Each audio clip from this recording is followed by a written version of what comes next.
Hi guys, happy alive. I apologize. Looks like my hair was through a windstorm. And I'm also doing it through Cripps Realty. I know that obviously majority of people follow me on Kristin A. Cripps and not Cripps Realty, but we have a reason behind our madness. So thank you for watching us over here. I hope you guys are all staying safe and adjusting to the third lockdown. I feel like more things are open in this lockdown, or maybe people are just saying screw it, we're opening anyway. I don't really know. But I hope you guys are all well and healthy, and thank you for those who tuned in the other day on Monday. Hi Justin, how are you? Tuned in on Monday for the giveaway. Hope you're well and excited to get married this month. Hi Scotty. Justin, I can't believe you're getting married this month. Happy live, Scotty. I hope everybody's amazing well, didn't get stuck anywhere in the snowstorm the other day, and thank you for doing the watch party or whatever for this. Hi Gillian, how are you? Hope you are healthy and well and have seen your grandkids. I'm going to do my normal, which is go over questions you guys have, as well as update you on what's been going on in real estate locally and as a province, if I could say that word. And thank you again for those of you who watched on Monday for the monthly giveaway. So $2,500 we give on the first of every month. Normally I walk down the street with a sign, then we knock on the door, etc. But this time when I was walking down the street with a sign, the girl pulled in front of me and pulled into her driveway of where I was going, which I was not expecting at all. So that kind of threw me off, and I screamed and turned around, but then I showed the live camera of who was winning, and then I turned the other way, and I didn't know what to do because she was right there. But anyways, she still had a great reaction. She's super deserving, a mama of 6. So happy we could make her day and hopefully her month. I know that poof though, Justin, it's a little wonky, but it's all good. Hi Warren, thank you for popping in. I am well, hope you are also. Sorry, and thanks Scotty for liking my disastrous hair. Anyways, next month we'll do the $2,500 again. Obviously, it'll be April 1st, so I hope that people don't think it's a joke and realize that they're really getting $2,500. But we are super excited to do that. So I will dive into the questions and the real estate updates and the happy news. If you guys have any questions, feel free to write it on the side, okay? Or if you're shy, you can message me privately, and I will answer it either private or next week on the live. So the first question comes from Greg in Moonstone. So Greg asks, my friend and I have a small business, but have been getting busier and busier. We were thinking of getting a commercial space. Do you think with the third lockdown, more people will default on their leases and then more will come up and be cheaper for rent? Thank you, Greg, for asking.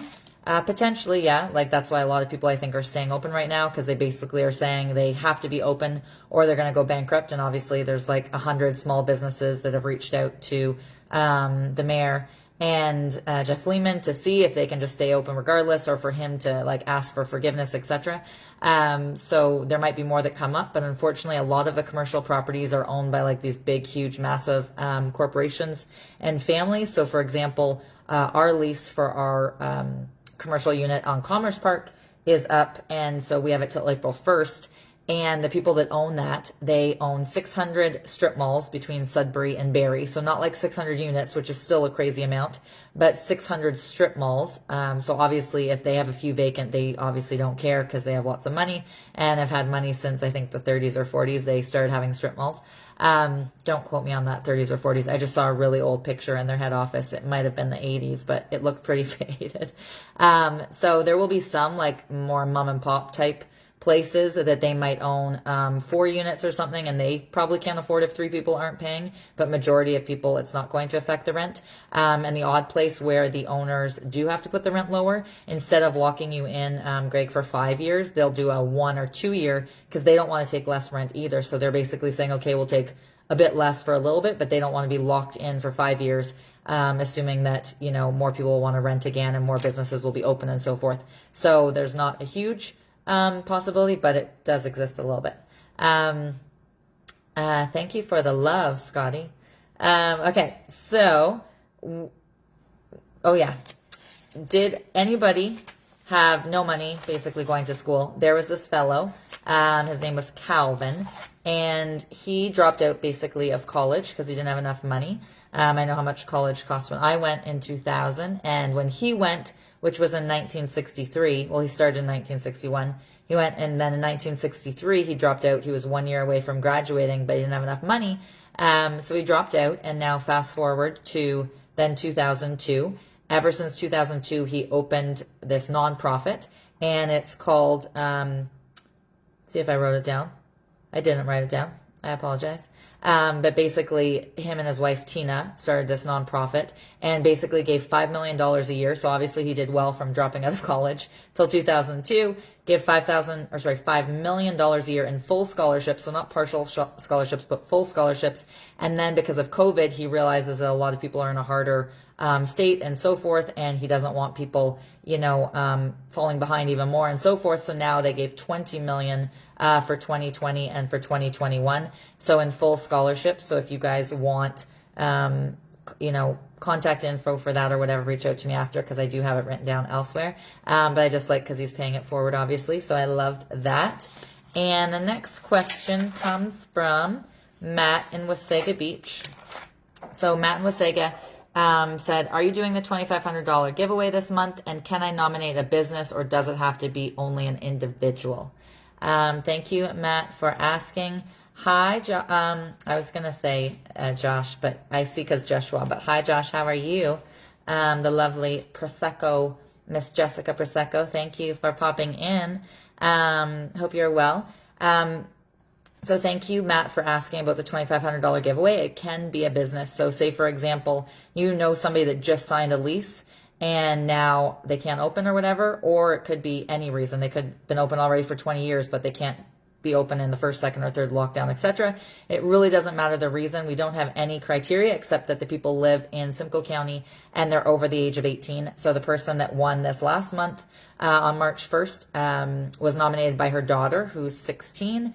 I don't know how old her mom is, but I know she has 6 kids. So that is who won this past month. So that is that. Hello, Josh. Hi, Kat. How are you? It is amazing. P.S. Melissa from our team is moving to your neighborhood. You have a sought-after neighborhood. Hope you're amazing and you're gorgeous kids. Okay, so the next thing is, and yes, you can nominate a business, and you can nominate multiple people. A lot of people only nominate one. You can nominate 10. I really don't care. Nominate however many you feel your heartstrings are pulled by, and whoever you think is amazing.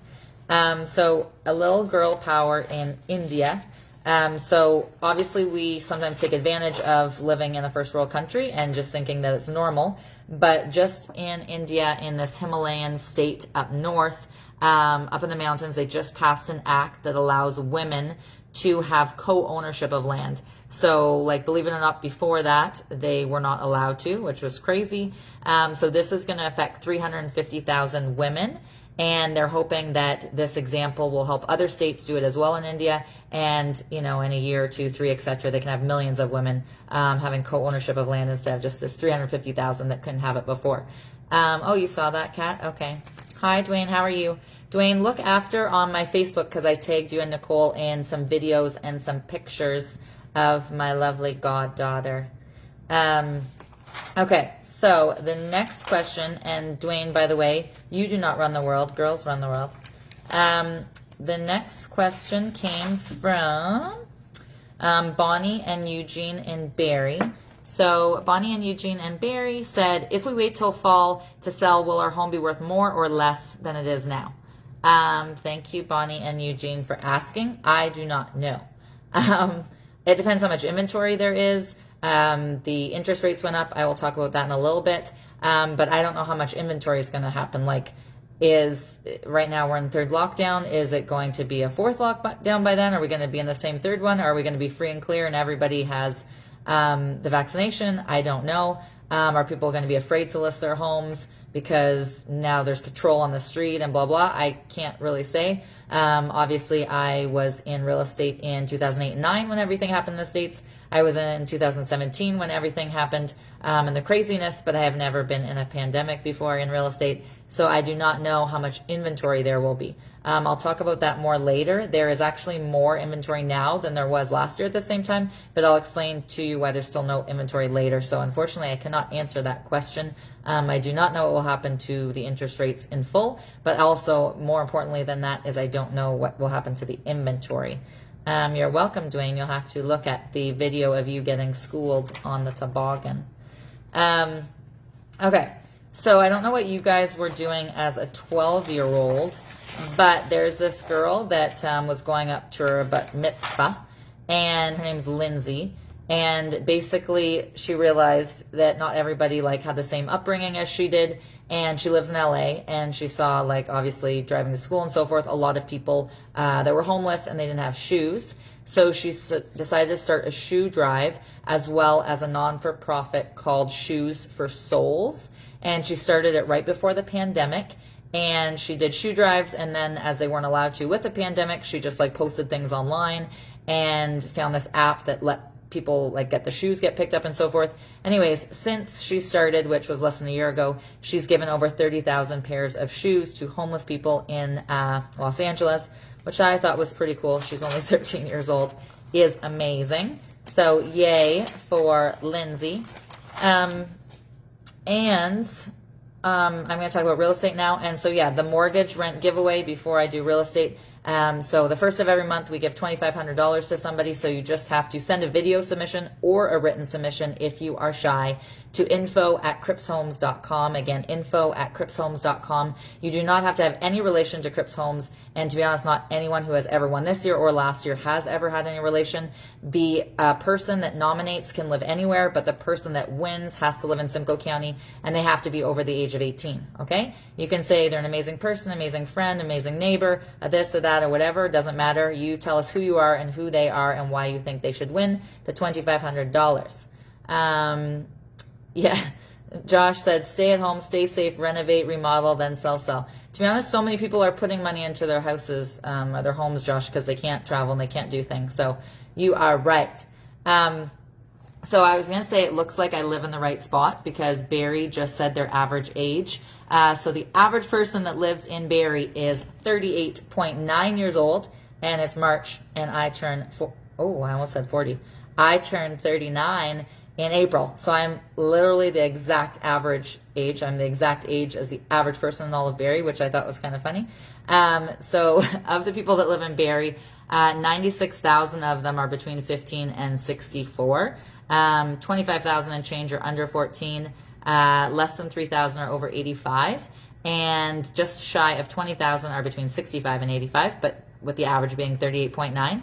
And of Barrie's whole population, over 121,000 are less than 64, and the only Simcoe County area that beat Barrie for the lowest age is Essa. So Essa's average age is 37, so they squeaked by us a little bit. So they have a bit more of youngsters over in Essa, but their population is just over 21,000. Josh's husband will knock down some walls if you need any demolition work done to your property. Okay, so cottages are still going crazy. Lots of the market's still going crazy, but like agents up there that cottages used to sit on the market 2, 3, 4, 5, 6, 8 months, sometimes even 3 years, are selling in a matter of 3-4 days and sometimes even hours if they don't hold offers. So why is that? Well, still tons of people are trying to leave the city. Tons of people are realizing that they can work from home. And then even if they can't work from home, they're like, when are we ever going to get on a plane again? We don't really know. So we want somewhere to take the kids this summer, etc., somewhere to go on Thanksgiving, Easter, etc. So cottages are still going crazy. So like no sign of the market slowing down, okay? So like I was saying before in somebody's question, we actually have more inventory now. Like for quite a bit, we didn't have any inventory. Now we have more inventory than we did before. However, I still say that there's no inventory. And why do I say that? Because we have way more buyers, okay? So yes, there is more listings than last year in March, this exact same time. However, there's way more buyers than there was. So hence the still lack of inventory and the snowball effect of that. So Canada broke records every single month this year so far, and every month last year except March and April of last year. Okay. So craziness and no signs of it stopping. Josh asked, does installing a pool help the value? So normally, to be honest, it doesn't. Most people were impartial before COVID, and some people were like, I give you 20,000 for a pool, I give you 50,000 for a pool, blah, and they were kind of like, meh. And some people were like, how much is it to fill it in? But since COVID, the amount of people that want pools has skyrocketed. So I did it on one of the lives, and it was like over 600% higher than what normally want pools. So it's different now, COVID, than before, because people like staycations, right? So they like a hot tub, they like gazebos, pools, they like, outdoor fire areas, etc. They basically, because they don't know if they're going to travel and whatever, they want to feel like they're in a little bit of a travel place in their backyard. They have the lights, the string lights, etc. So now, absolutely, it does. So thank you for asking, Josh.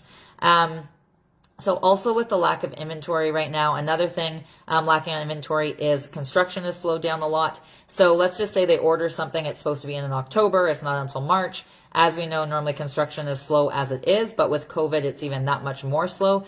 And with distancing and being safe and so forth, for example, there was a fellow that was interviewed, he's doing a development in Toronto, a skyrise, and he said he used to be able to send up one crew per day in each elevator or hoist or whatever, and they could do 6 kitchens in a day. But now, because they have limited amount of people in the elevator because of distance, whatever, now they're only doing 2 kitchens a day per hoist/elevator, which just delays things, which, to be honest, we weren't having enough new homes and new developments to make sense for all of the people that want to buy anyways and needed accommodation. But now it's just even more so that we do not have that inventory.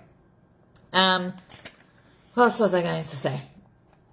Okay, so a lot of people feel that prices are super up and out of reach, which is true for many people. However, the amount of people buying between 25 and 35 is actually up, which is surprising. So a lot of people in that age range are taking advantage of the low interest rates. They've maybe been living at home for a bit with their family, and also they're not going to the movies, they're not going to concerts, they're not going to Mexico, Cuba, Dominican, etc. They're not buying like all these fancy clothes and whatever because they're not really going out and they're staying in jogging pants. And also they're not going to the club, they're not getting bottle service, etc. So they're saving a lot of money, and they're afraid that they're not going to get into the market because they're seeing the prices go up so much. So they're getting into the market now while they can with the low interest rates. So although a lot of people don't think 25 to 35-year-olds would be getting in the market, it's actually up the amount of 25 to 35-year-olds getting in the market, okay? So that is that. So 68% of people that do not own homes between 25 and 35 said that they plan on buying a home in the next 5 years. And 72% said they actually want to do it sooner than 5 years. And 40% of those people said that they have more in their savings account right now than they did in March of 2020. So even though some of them have been out of work and blah, blah, whether they're at home or they are still working, etc., but just saving. So 40% say they have more money now than they did last year. So that is awesome. And yeah, people are just being kind of wiser and putting money in real estate, kind of like Josh said before. So putting money in real estate instead of, at the club, and spending on trips. So I was saying earlier that fixed mortgage rates have gone up, and a lot of people, I feel, they all call me and they're like, they have their panties in a bunch a little bit, so they're all afraid. But it doesn't affect if you already have a fixed mortgage, okay? It also doesn't affect if you already have a variable mortgage. It's only new people going in to get mortgages, okay? Not if you already have it, not if you have a variable, not if you have a fixed, etc. Only new people going in to get 5-year fixed rates. And it only went up, it was a quarter point, which is only $12 on every $100,000 that you borrow. So it's not like it went up $400 a month and blah, blah, blah. It's $12 for every 100,000. So it's not a crazy amount. So don't worry about it. And also it's still supposed to stay low till 2023. So yes, it went up $12, but it's not going to jump to anything crazy. Okay. What else was I going to say? Oh yeah. So normally when rates hike up, people tend to buy more because they're afraid that it's going to continue to go up, because they're like, it's $12 right now, every 100,000. What if it's, $47 next month or $92 next month for every 100,000? So usually when interest rate goes up, more people try and buy, which again, we have less inventory and more people buying. So they're adding to that pile of people all trying to buy right now.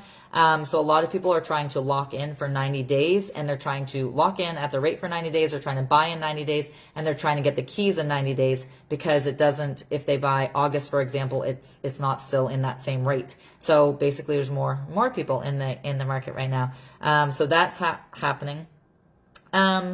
The variable rate, just so you guys know, is the exact same as last month, which is basically prime minus 100 basis points. You don't have to worry about what all that means. I'd be more, not worried, but figure out which kind of house you need as opposed to that, because again, I said it's super minimal. So I would not worry about that. What is happening in Toronto is basically larger family homes are the most popular still. And either people can afford it in downtown Toronto, or they're moving to the outskirts, an hour, 45 minutes away, etc., because they cannot afford it in downtown Toronto. And even people like nurses and chiropractors and lawyers and dentists, etc., often many of them have spent a lot in their clinics and their practice, etc. So they are not even able to afford these expensive homes, and then they're buying townhomes and semis, etc., which is rising the price of those, which means the lower income people can't buy those what they normally could, because now they're competing against people that make more per year and have a bit deeper of pockets. So then they're being pushed to the outskirts. So that's currently what's happening in Toronto, if you guys are curious. And I mentioned once on a live before about the K. I don't know if this is backwards or which way this goes, but a K, that basically people in the pandemic, either their incomes have gone up or have gone down. So they've either been able to work from home plus save, they don't have gas, etc. They had their own business and now they have let their lease go, etc. Or they were like a minimum wage paying job, etc., and they lost their job and then they've gone down. So unfortunately, some people are watching from the sidelines as the prices soar up. So that is basically what's happening in the real estate world. The next question is from Melissa in Holland Landing. So Melissa in Holland Landing said, I rent and my lease is up May 1st. Are my landlords just automatically allowed to kick me out? Thank you, Melissa, for asking, and no, they are not. If they want to move in themselves or one of their kids or immediate family member, etc., they do have to give you 60 days notice, and it has to be from the 1st of the month. So today is March 3rd or something like that. Or 4th, or I don't know. I think it's the 3rd. So, for example, they can't give you 30 days from March 3rd. So the next 1st of the month is April 1st. So they have to give you all of April and all of May. Then you could be out on June 1st. And you said that your thing was up May 1st. So that makes sense. So they could get you out June 1st if somebody from their family was going to move in.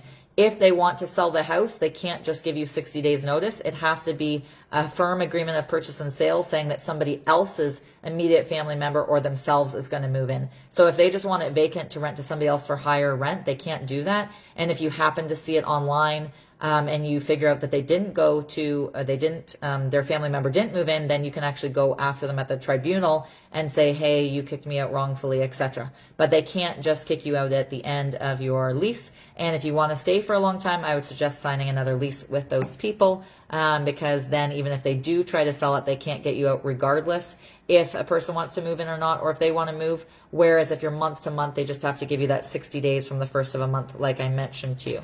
So thank you for asking, Melissa. All right. Whose question? Oh, no. Now we have the Duke and the Duchess helping people out.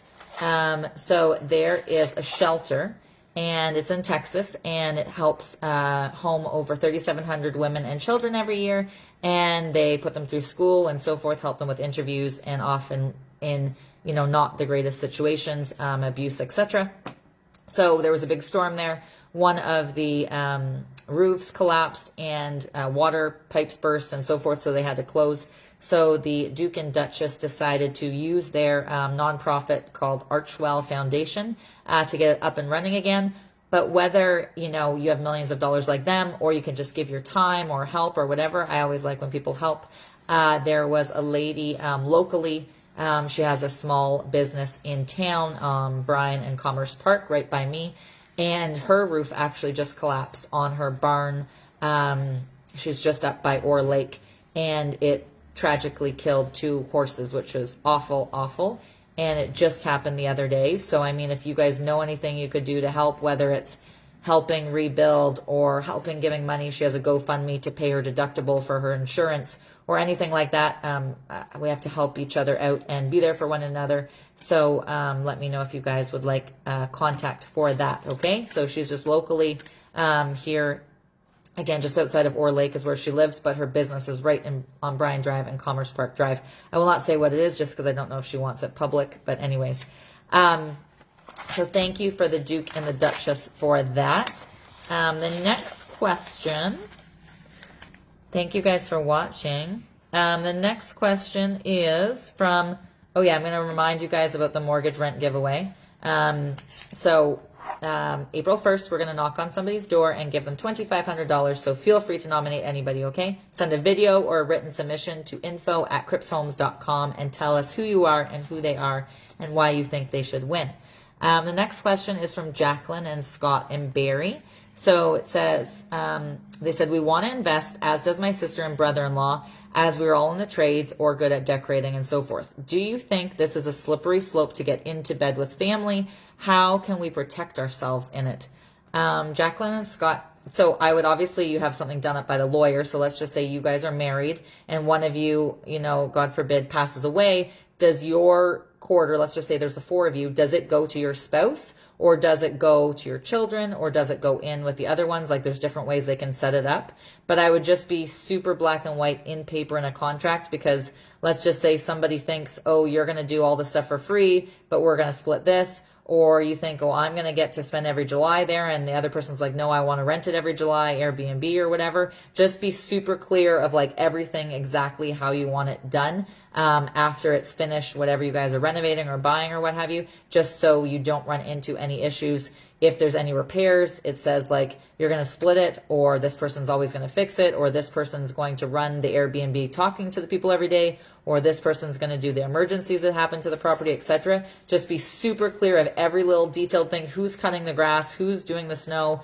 Who's going out there if they say the lights don't work? And meanwhile, it's just a light bulb. Who's going out there if they say the furnace turned off and in reality, it's just they need a battery in their thermostat. You need to like detail every little thing just so you don't fight and bicker. So that is what I suggest, and have it all done up by a lawyer, okay? But good luck with your investments. Okay, so if you could help out, I feel like, why would you not do it? So there was a fellow in New Jersey, and he's a plumber. And basically, he took his truck, he drove 22 hours, he took his wife, his 2-year-old son, and his brother-in-law, who is a plumber apprentice, and he's a plumber. And they went down to Texas because their sister lives in Texas. And basically, she said that plumbers were saying it was like 3 to 5 weeks before a plumber would even come, with everybody with the burst pipes. And some of them were charging $2,000 just to come out to give a quote. And he was like, I don't think that's right to rip people off. So he took any supplies he had, drove down, and they just started to fix things. And they would ask people what they could afford to pay them. So they didn't say, this is some crazy amount. They're like, what do you think is fair? What can you afford to pay us? Which I think is amazing. So I liked him, and I feel like we should all give if we can. And again, it doesn't have to be money. It could just be our time or our knowledge or ear to listen, etc. Okay, so question is from Cassidy and Colleen.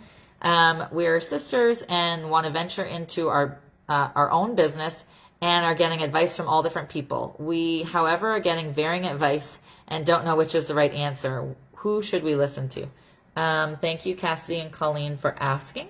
I would definitely listen to people that have done it. Okay, so not to say, let's just say you want to run triathlons. Don't listen to your mom if your mom has never even ran around the block. If you want to climb Mount Everest, or you want to open a hair salon and you're getting advice from somebody who has always had a job, so to speak, and a boss and never had their own business, I would not suggest taking advice from them.